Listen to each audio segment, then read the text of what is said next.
my friends, it's Scott, and it's time for another Athens Treasures. And today we're in Etowah, Tennessee. Now I know a lot of people are gonna say, hey, what's Etowah, Tennessee got to do with Athens? Well, let me tell you, this depot has a lot to do with Athens. This railroad depot that was built in the 1920s brought a lot of jobs to our area and helped a lot of industries grow. The depot has been restored. The city of Etowah actually owns it now. And inside, it's the house. It's where the Chamber of Commerce office is, Tennessee Overhill, and the Railroad Excursion. You can actually buy tickets for that here. And get this, there's a free museum. So let's go inside and check it out. Well, I'm inside. I'm actually in the old ticket booth for the train depot here. This was actually the first building built in Etowah. Now, what a lot of people don't know is this was the third site that they wanted to put the building in.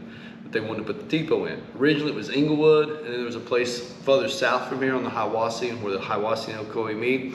But those didn't work out, so they landed here in what was then known as Stumptown.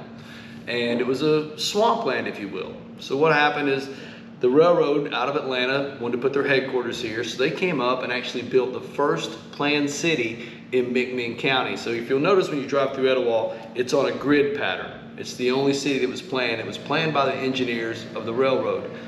That caused a boom town, if you will, here in Etowah.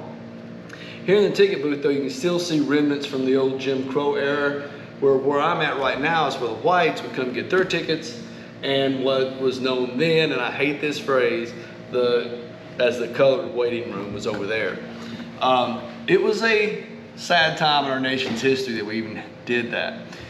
The railroad out here is still an active railroad, still being used by the train companies, but I think it was about in the 70s or 80s is when they moved their rail car, what do you call it, the rail car facilities up into Knoxville and other areas. So rail cars were no longer being built here because it went from wood to metal.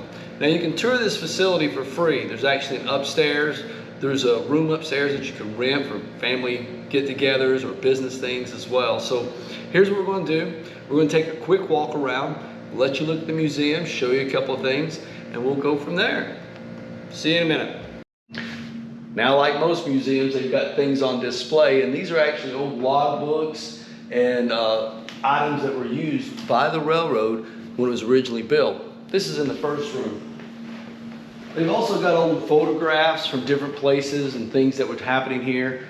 There's a gift shop, so if you want to buy something along with the railroad, you can do that. There's the old plans for the original building. It's just a great little place. Let's go in this back room back here.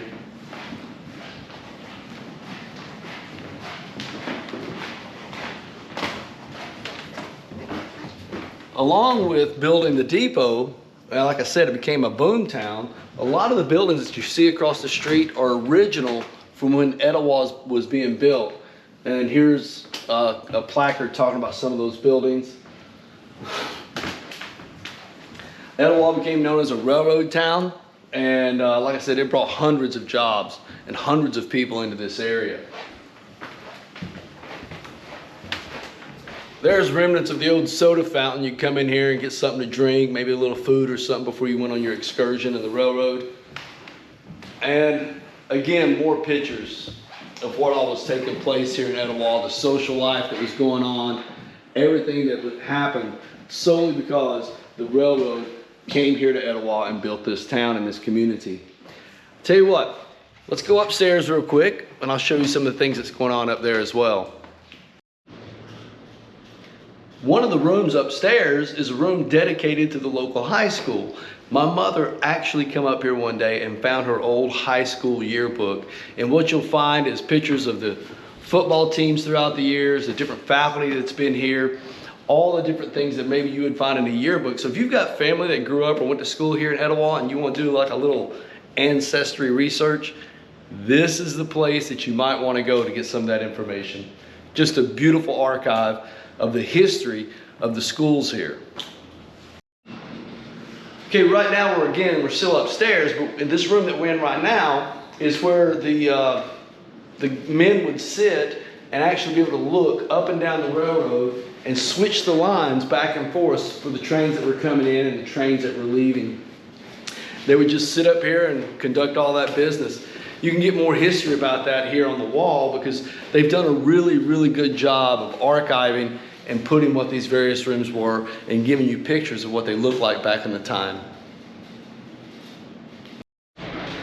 Remember I told you that they used to build the wooden rail cars here? Well, in addition to that, that wood shop also created all this molding that you see coming up these stairs. All these were hand carved here on site. Come here, I want to show you something else.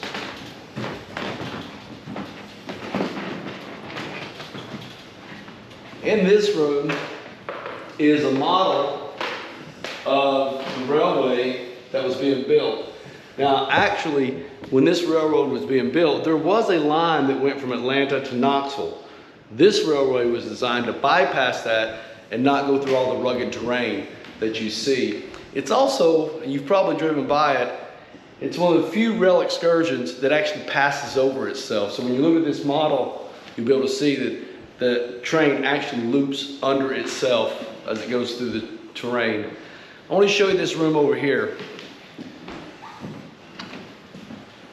They've also got various artworks on display here, which I always think is cool because you know me, you know how much I like art.